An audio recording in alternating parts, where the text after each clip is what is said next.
All right, I've been waiting for peak rose bloomage on my rose border, but today it's supposed to thunderstorm potentially, and that could knock a lot of the blossoms off. So I wanted to just give you a quick tour how it looks now, because it's pretty much about as pretty as it's going to be, even though I'm still waiting for some things to bloom.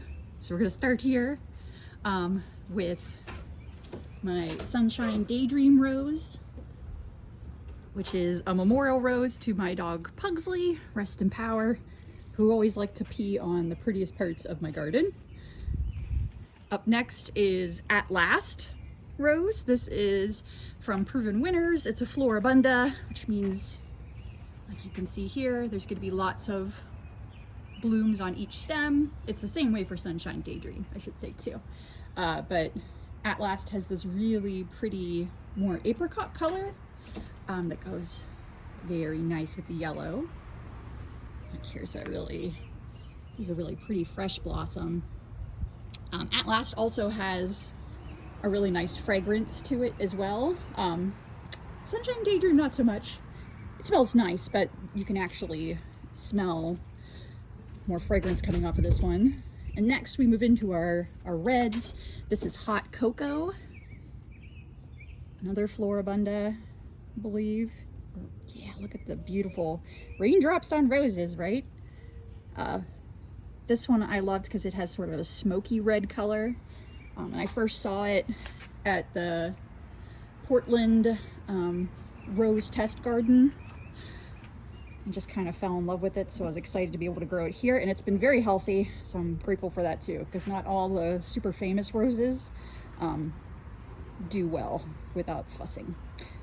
Next up is one of the ones I've been waiting for it to bloom. This is Double Delight. I finally looked it up to remind myself which one it was. And it's just starting to open up. You can see here. It's called Double Delight because it's going to be both white, or this cream, and also sort of a reddish pink. Ironically, I looked this up recently and realized that its growth zone, like minimum, is supposed to be 7, and I'm one below that at a 6. But thankfully, it seemed to come back just fine. So happy about that. Speaking of happy about, this is pretty incredible here. I'm gonna back up so you get the full picture. So this is one of my most established roses in the border. This is Sweet Mademoiselle. It's a tea rose, and I always thought that tea roses were supposed to be especially fussy because they're like just the classic one long stem bloom per rose. I don't know, I just figured it would be. But Sweet Mademoiselle is a total beast. Let me show you real quick what I mean. So for reference, I'm about 5 feet 6 inches tall, and it's just the beginning of the blooming season. Really, it's like mid-June here, and it's already this tall. It's already taller than I am and growing over the fence a little bit. And I pruned it down to waist height at the beginning of the season. So she's well established and very happy where she is. And more than that, the blooms on this guy, gal, whatever, the blooms on Sweet Mademoiselle are huge. This is like bigger than my palm, and so many different petals. And the smell, which I wish you could smell, it's called Sweet Mademoiselle for a reason. It really does have a really sweet, like honey rose smell. And these are more fresh blossoms, I would say. They have this deep pink in the center, but as they age, see, this one is gonna just fall off right on my hands because it's old. They age into this more blush pink, but there's still a little gold in the center. Woo. Always my favorite part. Normally I pop off the heads, but since it just rained, I don't want to get any moisture in the wound, so I'm gonna leave that alone. But yeah, you can see how when it ages out, it actually gets some of these little streaks in it, a little bit like Double Delight starts. But yeah, this rose, every morning I look out And I think, oh geez, I need to take a picture of it today because how could it possibly be any prettier? And it just keeps going. Now we go to some shorter roses. I don't know if it's the sunshine here or if it's just that I picked the shorter roses to plant over here. This is my newest addition, Celestial Night. Here, let me show you its tag. So, Celestial Night is an own root floribunda, which I really like. I was making another video about the difference between a grafted root and own root for roses. But point being, it just makes it a lot hardier when it's on its own root system. And the blooms start out as this really intense sort of magenta purple color. And then when it blooms, it looks more like this. When I bought it, it had some blooms on it, but those have already fallen off. But thankfully, there's just a whole nother set of buds on here. So we'll get another show, but it might not sync up with everybody further down the border. So right next to it is an older, oh, sorry, my keys are getting in the way. Right next to it is a rose that I've actually had, I think, for 2 seasons. This is Ebb Tide. What's really cool about this combination is that Ebb Tide is actually one of the parent roses to Celestial Night. Celestial Night is a cross between Ebb Tide and I think it's Grand Dam.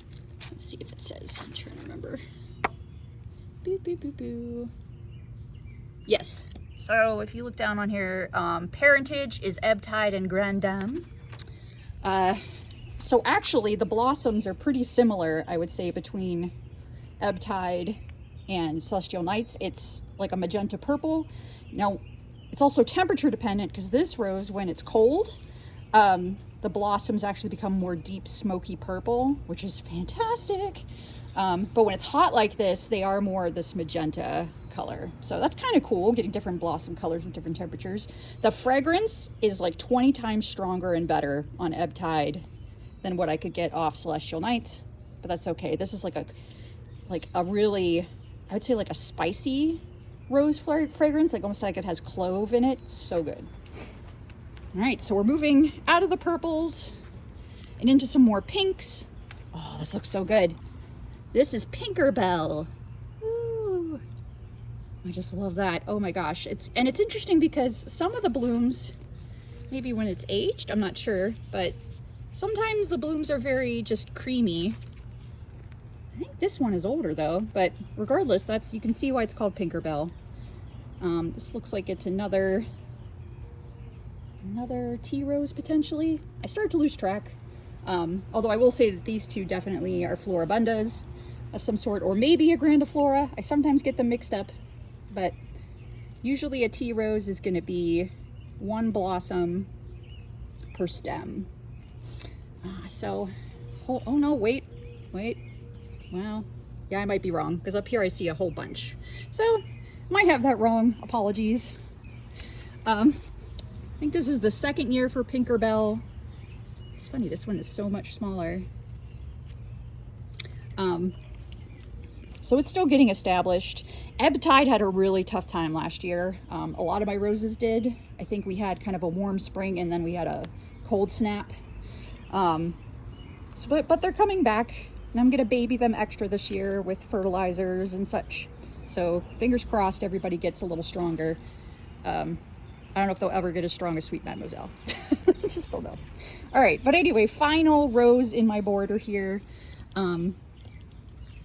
This is my unexpected favorite. This is Our Lady of Guadalupe, which is a nice pink again, but this is like more of, I would say, a silvery pink than like, Pinkerbell is like a very warm, classic, what I would think of as a pink, whereas this pink has like a grayish silver quality to me. Also, the petals have the petal shape is really interesting. It has like these little like notches or cutouts. The blossom shape is just really unique. And last year it just like bloomed its head off. I was a little surprised that this year there was one piece that grew up looking kind of wilty and infected, so I cut that off. And hopefully what's left, because it was like right here, but hopefully what's left is going to be just fine. I'm not seeing, like, this is the newest stem, the newest cane that it's put out. Sorry about the poop. This is the newest stem that it's put out. You can tell by it because it's reddish, and that's looking pretty healthy. So I'm hoping it was just maybe something lingering from last year. Fingers crossed. Anyway, those are all the roses in my rose border. We'll do like a little flyby again. I did try, and I'm still trying to do kind of a gradient here, like from light pink to more darker pink. These are more purple magenta. Sweet Mademoiselle is pink, but I find that it's a little more of a warm pink. I've had to kind of adjust over the years as to what I plant where. But yeah, we go kind of into this like darker, more corally orange pink. Double delight. It just is what it is. This is where I might have given up on the ombre because I just liked this one. But then we go into the reds, the oranges, and the yellows. And I mean, I just love, especially this combination right here. It's just really pretty. And I love that Sunshine Daydream and At Last really love each other. So yeah, that's it. That's the rose border here at the second half of June. I would say it's the June 18th. And again, it might rain harder today, so I don't know how long this is gonna last. But it's looking just really pretty. Really, really pretty. So, wanted to share it with you. All right, have a good rest of your day. Bye, plant people.